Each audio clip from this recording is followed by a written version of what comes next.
Alrighty, folks. I should have done a nice fade out with that music because that would have been better, right? Instead of just cutting it off, All right, so we'll go ahead and get started. Welcome to Canisius. If this is your first time here at our college, and if not, welcome back. And every once in a while, we love to post things like this on our campus to raise awareness about products that are out there and kind of what's going on in the industry. It's great for our faculty and for our students to take part. So you may see some of those folks actually floating around presenting today. What I'm going to share with you, this is, as far as I know, the only presentation of its kind, but I'm the person who does it on campus.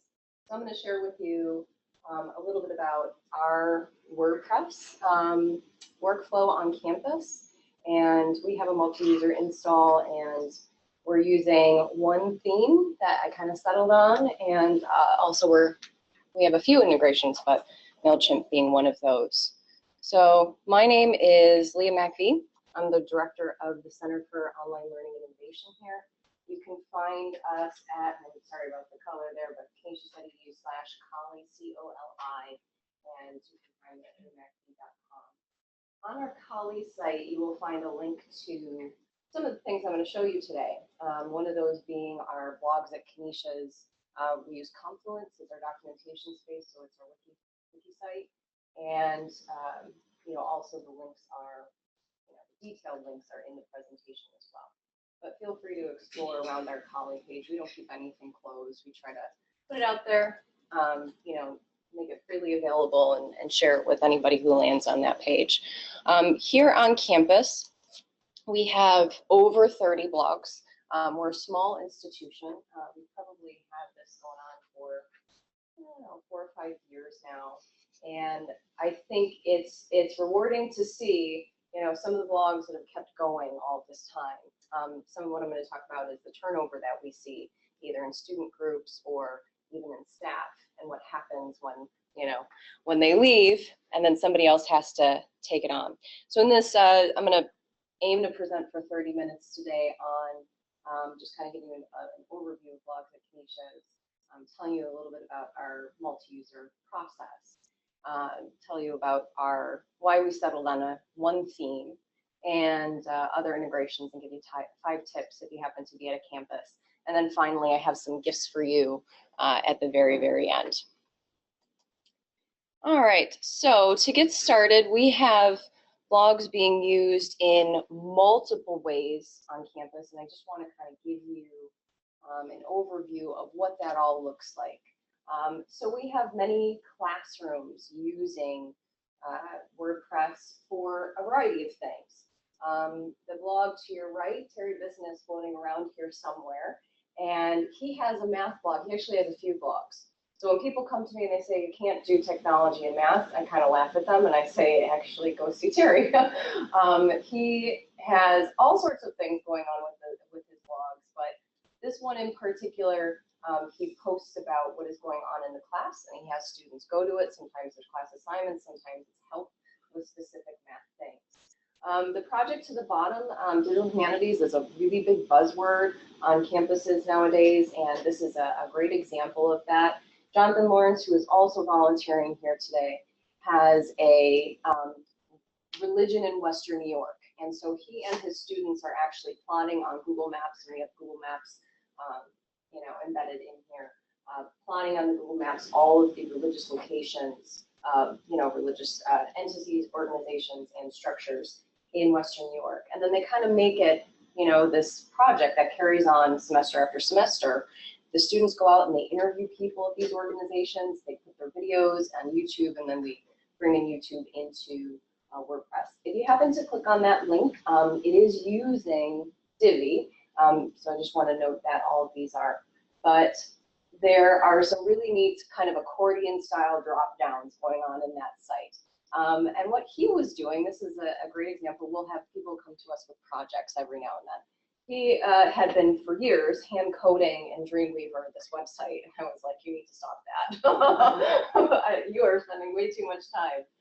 People come to us, and part of what we do is we help them with their technology, processes and finding better ways to do things. So that is a really great example, and just in a matter of a week, he was able to transfer his Dreamweaver site and what he had going on to WordPress. The one to the left, I'm actually going to dive in and show you some of the things we have going on, but this is, it seems pretty simple, pretty basic. It's gone through many revisions and many looks and feels over the past few years, but this is kind of something they settled on. It is an internship blog. In this blog we have, or in this class, we have 3 different majors.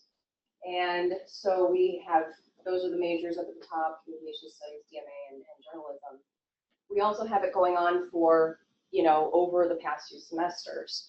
So one of the things we've done is we've kind of created, people will always ask, well, how are you using categories and how are you using tags?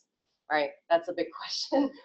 What's the difference between categories and tags? And our approach here is that it depends on your blog, or it depends on how you're using WordPress. So not everybody's using WordPress as a blog, as you know.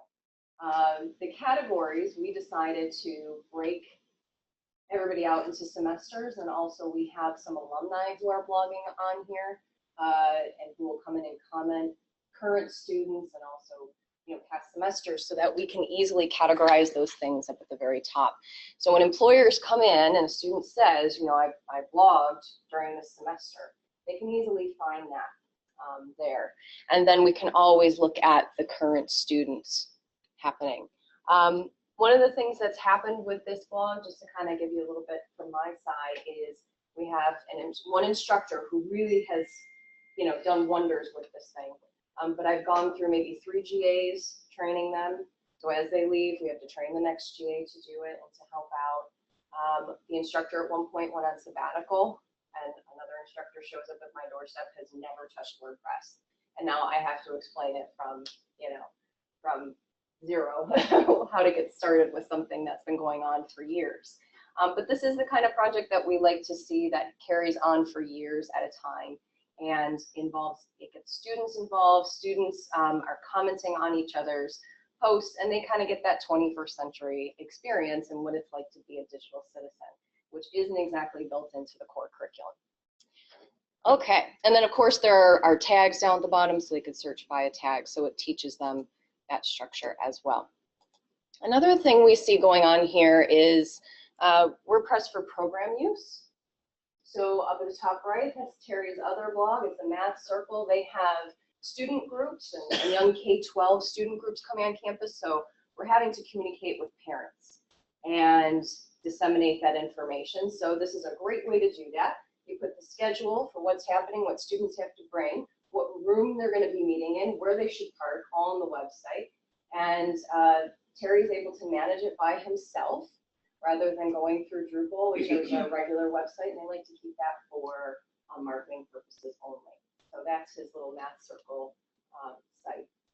Down at the bottom, one thing that we've heard from programs is they really want to let students know about the jobs in their industry. So that is a job blog specifically for ABAC. You'll hear me mention ABAC in a few minutes because that is a group. It's I think a really great testament to once one person finds out, it can spread like wildfire through a department.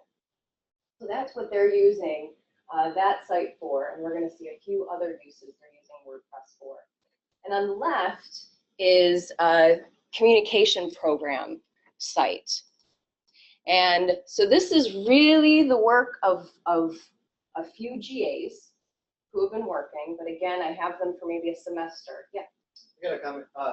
Is the microphone on the podium? It's picking up. When you walk away, somebody commented that they can't hear you. Okay, I'll stay right here then. just a heads up. That they can see me here too. Yeah, I know. This is going to happen in all of our rooms. Sorry to you, person. Okay, so I'll try to look here, but look there. It's like being on CNN or something. All right, so our communication connection blog, this is really the work of a few GAs, and I have them, like I said, for a semester or 2 at a time, and then we have to go through a retraining process. But every GA takes, their own spin on things, and this one really did, everything, and I think it's a great looking site. It's crazy when you get a student who comes in and they have absolutely no experience with WordPress. They have no experience with design. And then this is what they come up with at the very end. You know, I think that that's really amazing. But what they wanted to do is they wanted to create, you know, a site to bring everything together in communication studies. And so they have, again, a department calendar. You'll see resources, pictures, and then they also had a blog going. All right, and also we see it for CV use. So I mentioned ABEC is one department doing this. We see a few other instructors doing this. This is very new for faculty on college campuses. Okay, they're very, I think most of them are still in, you know, paper CVs. And to get them to think about a digital CV and a digital portfolio is sometimes a very huge leap. So you work with one, you know, who's interested, and then it spreads. They're like, oh, I can really do this, but I could use it for other things too. So it's not just their CV. What we're going to see on one of these sites is that they're also talking about their research. They're using it as a home base for students who are involved in their research. So on this page, there are a few different sites to click on. Everybody's done something a little bit different, but this is an example of, you know, have some blog action going, pictures going, a little bit about the instructor and their coursework, and also research, you know, about the students and about the team and about the interests. But with animal behavior, there's a lot of pictures to be shown. And so some of them have used it as a recruiting tool too. So if they're looking for students to participate in a research project, they'll post this on their Facebook page. And they're getting more and more digital, you know, the more tools that they use, which is really great to see. So this is that's another movement happening on campus. Last but not least in this category is office use. So we have, you know, however many committees on campus, and they're all wondering how to communicate and track their meeting notes and meeting minutes. So one of these examples is ACAC, which is our academic computing. They should be using something like a blog and not just taking notes. Down at the bottom, our student government organization. Again, when we have turnover every year, I have to try to get a hold of them. It's not like they're going to come to me. And I say, hey, you have this site that's out there. And they're like, oh, what's the password to it? We didn't even know. Like, oh. But, you know, it's something you have to do. And at the top right-hand corner, I'm going to show you this example. This is one that's been going on for a few years, but this is a really dynamic staff member in graduate admissions, very tech savvy, who has, you know, really taken it upon himself to kind of start this blog action. I think it started a few years ago. He rounds up graduate students from every graduate program, and he will have them blog, and there's a requirement, you know, they get paid a little stipend, there's a requirement. They use this as a recruiting tool. They find more hits on this blog than they do on our website. That's amazing, right? But people are looking for stories. They want to hear from real students. So you can see we have a lot of the similar things kind of going on here. We have blogging done by all the students. And I should say that, you know, in most of these, what will happen is I will show up at a class or at an event, and everything is LDAP authenticated. So I'll bring the students up one by one, and I'll say, put in your username and password. They'll get an email. So there's a little bit of that administration that has to happen, but once the students are entered, they're ready to go. Up at the top, you see, you know, the ability to kind of drill down to different categories. Again, this is really all the work of one dynamic staff member. Okay, so telling you a little bit about our multi-user WordPress on campus. Bless you, the person in the back sneezing. Buffalo allergies. Yeah. All right, so we have, as I mentioned, a little over 30 blog or WordPress uses on campus, and we have a multi-user install. The way it'll work is students, or I should say everybody, not just students, faculty, and staff, will go to our Confluence home base. So this is always what I start with when I have a big project. I'll say we need a home base for it, and we need a way to track everything that we're going to be doing. So, you know, this has really taken up a little while to build. At first it started with one link, but you could see even down at the bottom, I've started to kind of build what I call recipes. These are people who don't even know, like if I say a hexadecimal number, they look at me like, what are you talking about? So I have to spell out for them, you know, easy ways to get started. And I kind of have been calling these, you know, recipes throughout Confluence, but that's a place for me to put it. Also, signing up for the blog. You know, when we say go to canisius.edu/blogs, you know, they should be able to get here. And, you know, it's something extra we have to stay on top of. WordPress is just one of the many systems we manage. So when we do a regular website overhaul and all of the, you know, redirects break, I have to contact someone and remind them. So this is just one of the tracking, you know, things we have to track. Also getting started with blogs and Divi. So all of that is built into this site. It's a way to document everything, and people can get to our training. We're doing a lot of meetups with tools like WordPress and other tools that we have. So on this site, people can get to a Google form. The Google form has a notification in it, and the notification comes to me. Now, my office works with information technology, so there's really 3 of us that kind of share WordPress. That individual in IT will actually create the blog or delete the blog if somebody happens to leave the college. So that is our process. Now, what I have to say is it's great with Google Forms because we can track those signups, but I also have tracking going on behind the scenes on Confluence, and that is because, and I just had somebody walk up to me down the hall, it would be really great if I knew who else had a blog on campus so that I could contact them and I could talk to them and we could have our own meetup. And I said, sure, I'm doing this tracking anyway. You know, so I put it on a page in Confluence that they can reach out to each other. And when somebody approaches me and says, you know, how many blogs do we really have going on campus? Let's cut this WordPress thing. And I'm like, oh, no. Cut something else. Not that anybody's ever done that, but you always have to defend, you know, what you're doing. So that Confluence site really helps because, you know, as questions come up, I'm able to add them there and then refer people to that site.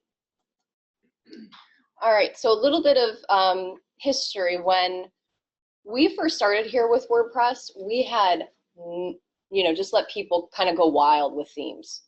You know, choose anything you want, go for it. You find something you like, and there were some really funky ones they chose. But that's fine. That's what they wanted to do. They were experimenting, and we were happy. And then things started to break, and that was bad. So we started to add in, you know, plugins slowly, globally, one by one, and with different updates or with different plugins, things in different themes would break, and it was an administrative nightmare.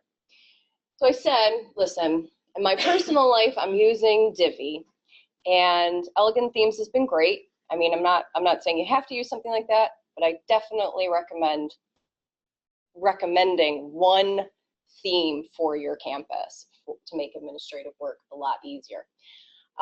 So I was already using Divi. I contacted Elegant Themes and I said, can I just use it with the rest of the blogs on my campus with the subscription that I have? They're like, sure. I'm like, really? Because this is going to make my life so much easier. And it did. It did. So when people come to me, they really don't have any idea, like I said, what a theme is. And they just know they want a blog, but sometimes they really don't want just a blog. They want other things.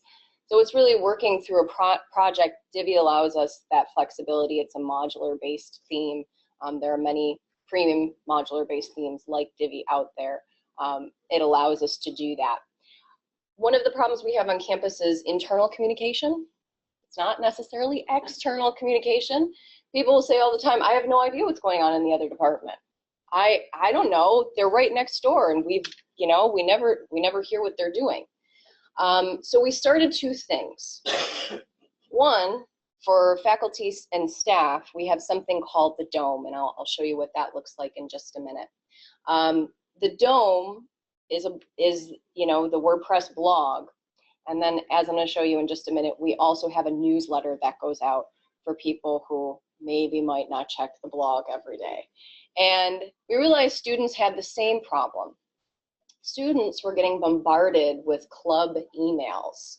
Every day they would get 30 to 40 emails, and the instructors would say, well, why didn't you answer my email? It's because it's buried somewhere in the middle of these, 30 to 40 club emails. So we are doing the exact same thing with them. And you're going to see the site looks the exact same. And we have a newsletter, fed from MailChimp that goes out to them as well. So the dome is pretty simple. And, that's we had a film crew on campus this week. They're filming some movie, and that's the guy filming the movie. So when I saw that picture, I'm like, really? Does that have to come up on the day that I'm showing this?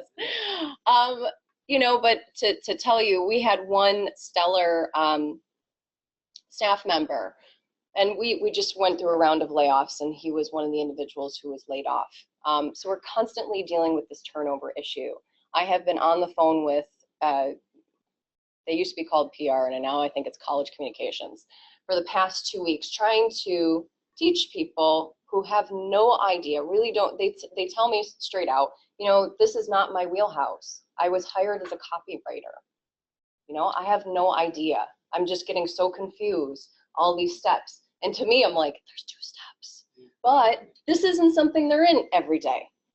So this is a lot of what we do, is kind of this retraining people and getting them on the phone and kind of walking them through everything. The dome, you can see, has everything sorted up at the top for, faculty and even students, alumni, and even parents. Although we do have some other parent and student focused blogs. And also there are categories. Very simple, right? But you can always search. So we can always say, oh, what do you mean? I missed that in the dome. So we just make it simple and then make sure the functionality is there. Another thing we get approached about are, I want to do this cool thing in my course. And one particular instructor came to me. She was teaching an environmental sciences class. She's like, I just want pictures floating by behind my head. And I'm like, great. I'm like, well, we could do a video, like an hour-long looped video or something. But I said, why don't we try this? I don't know. Divi works, sometimes in this way. So I need to refresh this, because sometimes it just needs to be refreshed. So Divi has a feature where you can have kind of this automatic little slideshow thing going on in the background. And so every 8 seconds, as she's talking, it changes. I gotta stay by the microphone. Every 8 seconds, it changes. And that's what she wanted. She was so excited. But again, I'm training a GA who has to not just load the pictures in, but actually download high resolution photos to make it work and look like this and not be crazy pixelated, So this is another example, and she uses this every semester. She's like, I want to load more photos in, but I have a new student.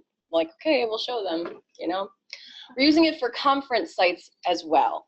So the campus has its own big conferences and things like that, but there are small people on the inside who also host like 30-person conferences.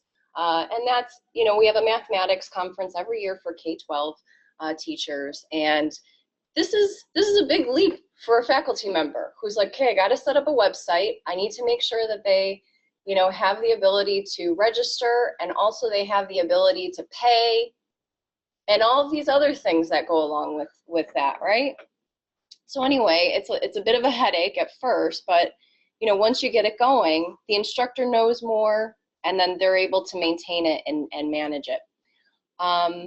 We had a conference this year, and this is, Divi allows you to build out different pages. So we have a blog, and we just kind of created a redirect to point to this so we could send people an easy link. And we're already getting set for next year's conference, but we're able to do all sorts of things. Like, hey, there was this like form that they had to download and submit their hours, their teacher credit hours. So we could do that. We give them directions. We put in the schedule. We put in, oh, look, there's Ben. We put in the speakers, and give links to all of their info. We put in a map. I mean, everything you need is really all on one page, which is so fantastic, the sponsors.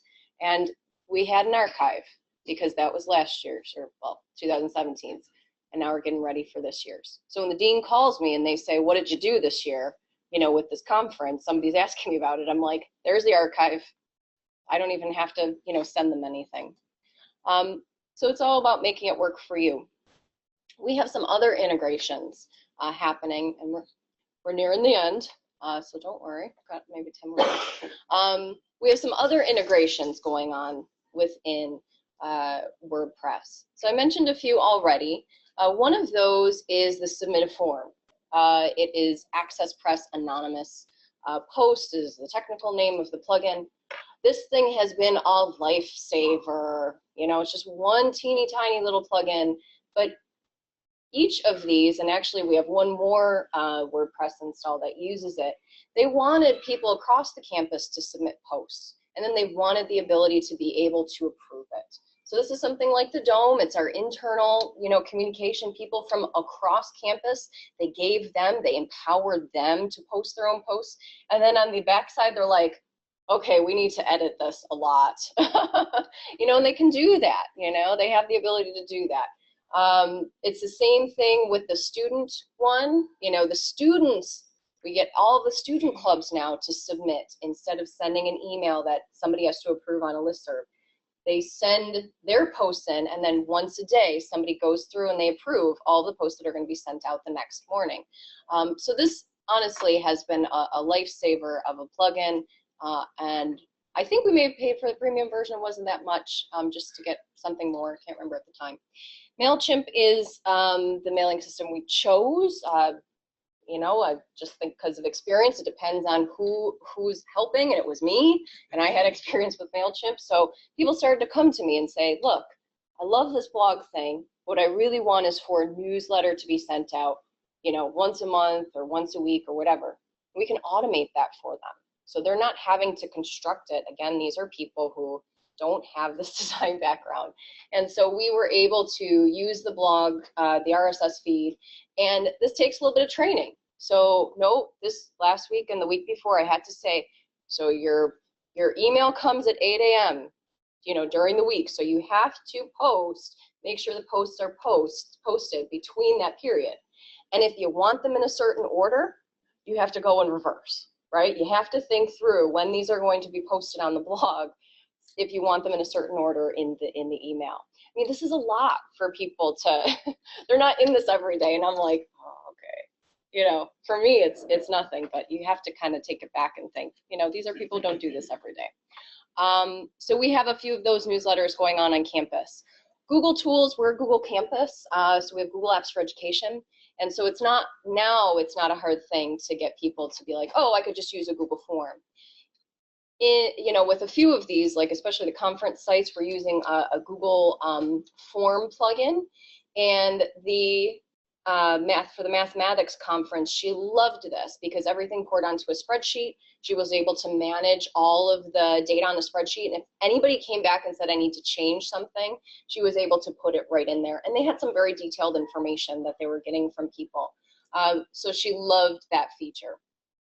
And so that's really great. So this is definitely our 5 tips, just to kind of recap everything going on our campus. Have an easy way for people to sign up and promote that somehow through your internal communications.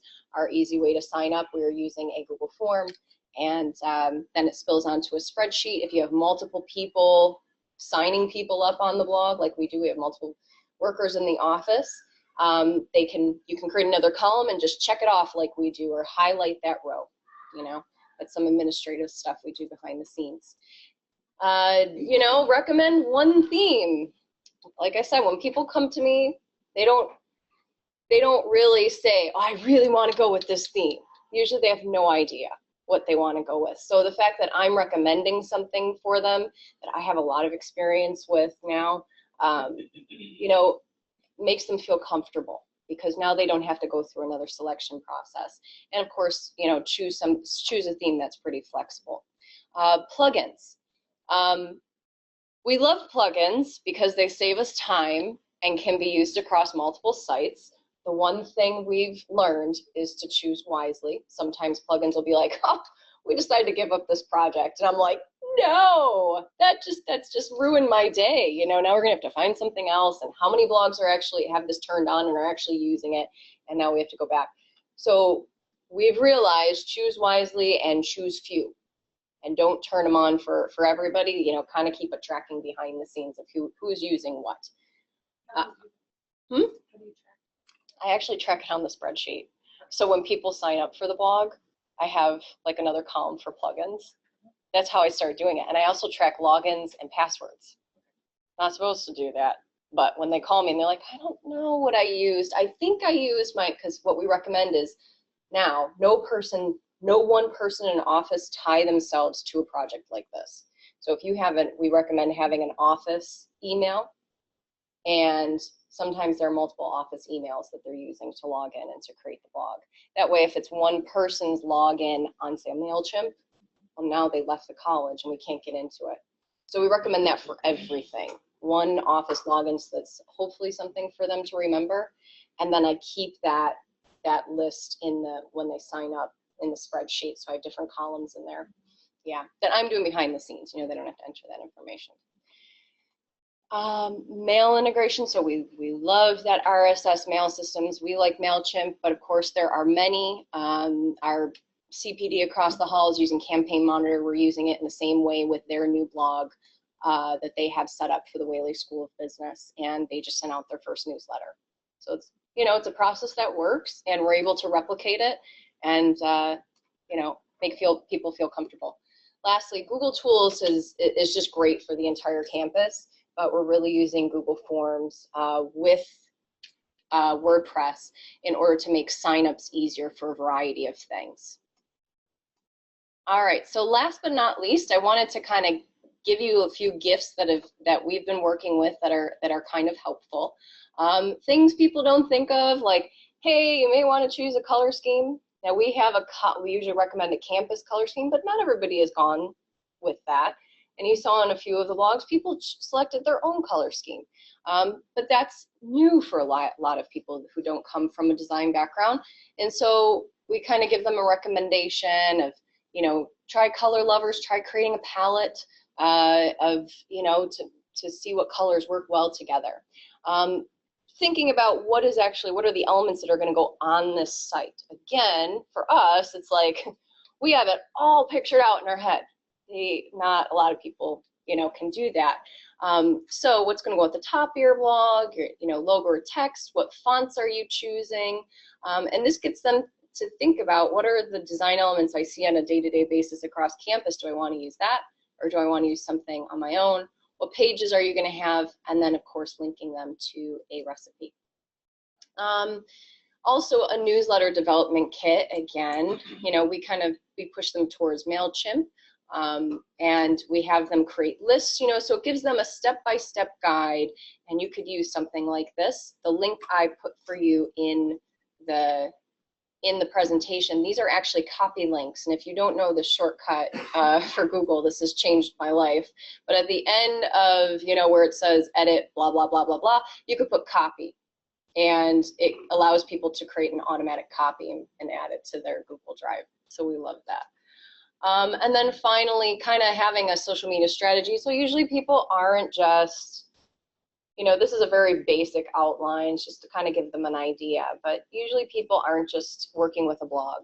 Sometimes they come to us, they're like, I think I have Twitter, I have an Instagram, I have a Facebook, and I'm like, okay, how are you managing that all? And I kid you not, I had a program director logging in every Monday, Wednesday, and Friday, and going on to each one and posting, right? So people are wasting time because they don't know other tools are out there to help them, and they don't, you know, have another strategy. So, you know, we recommend Hootsuite. Again, that's just because that's what I have experience with. And then we have them kind of go through, well, what are you posting, and when are you posting, and what does your example week look like? And we try to follow this in our office. We kind of go through this exercise once a year.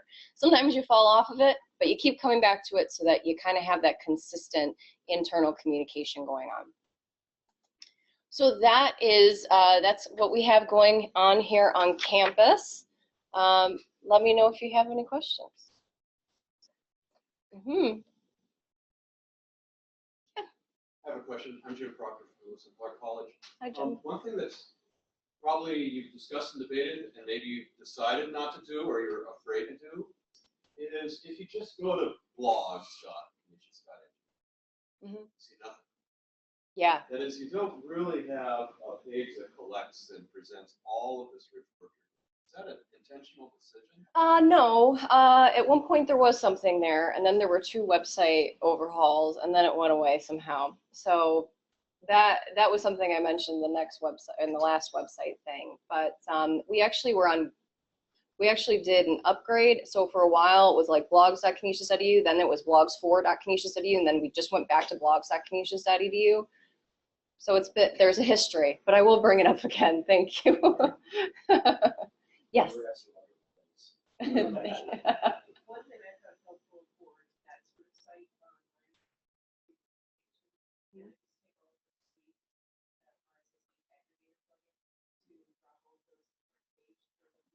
Okay, yeah. and then I don't ever have to touch it again.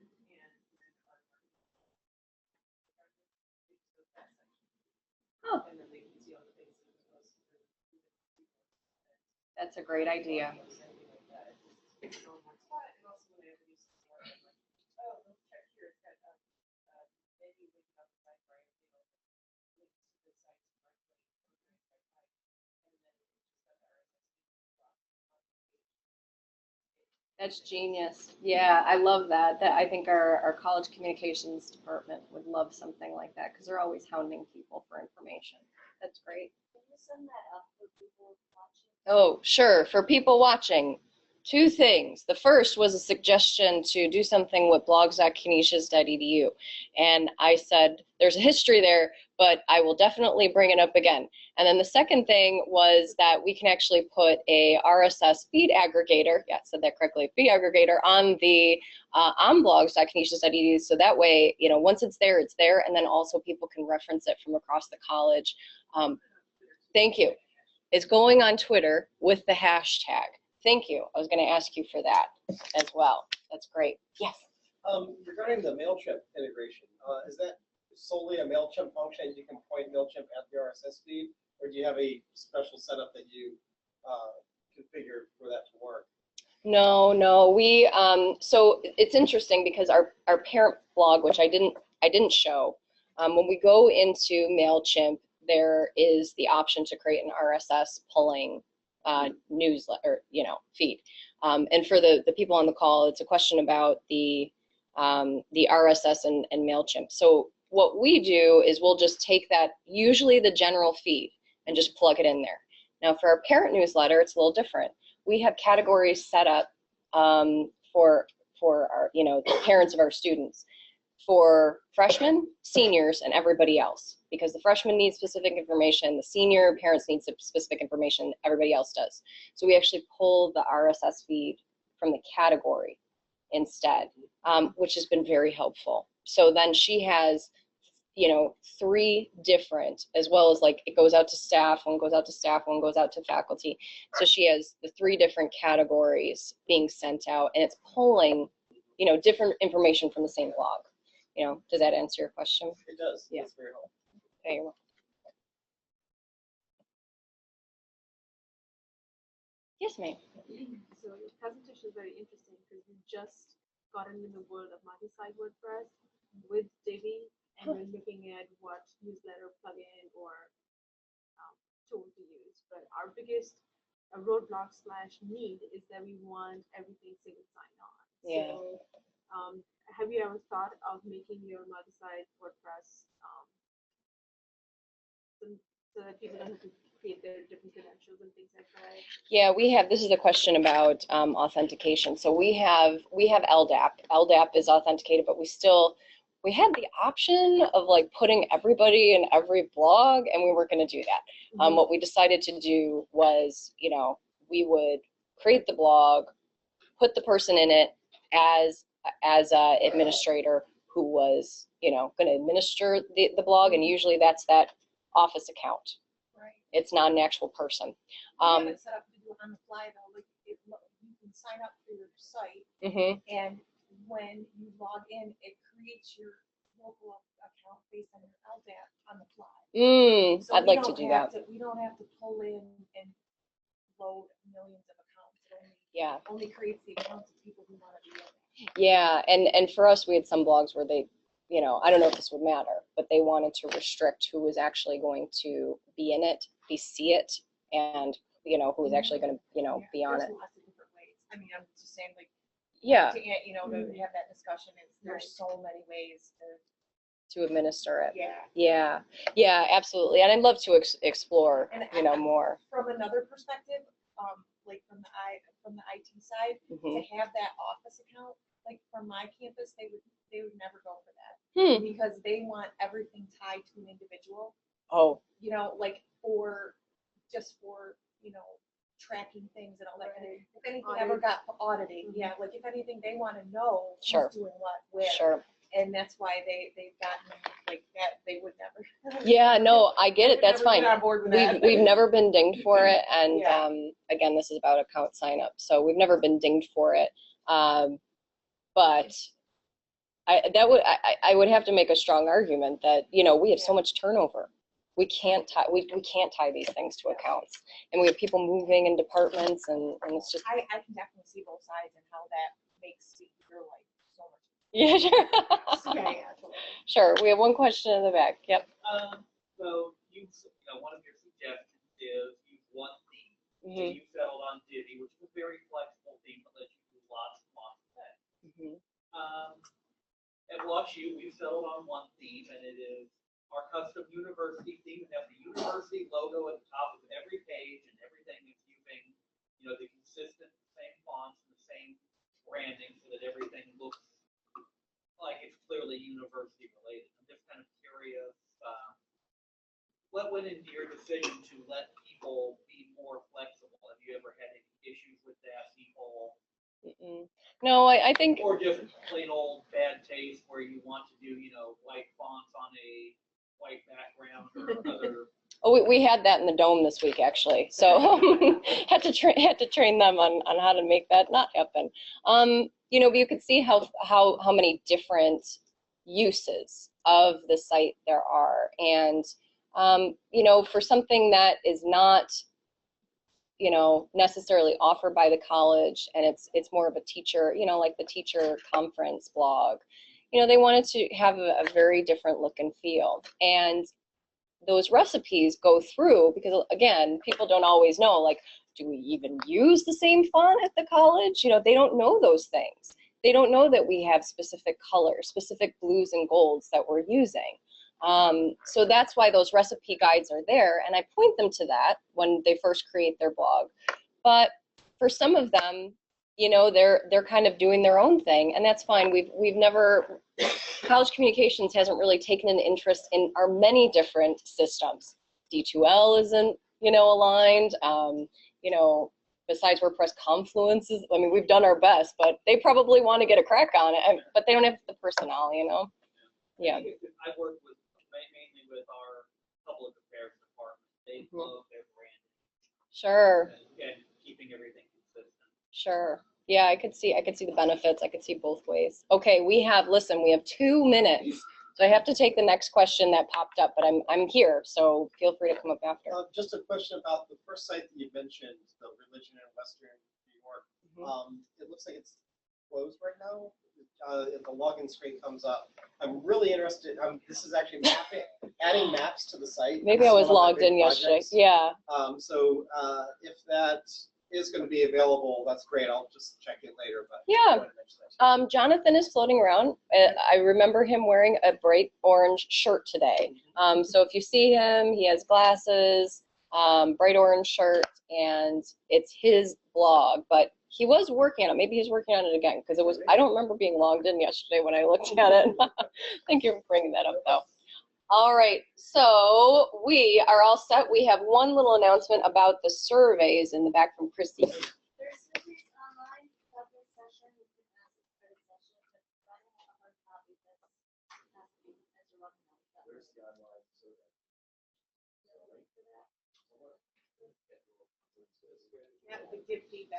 In the online schedule, there is an online survey for those of us joining at home. Thank you for tuning into this broadcast. All right, everyone, have a good conference. Thank you. Thank you.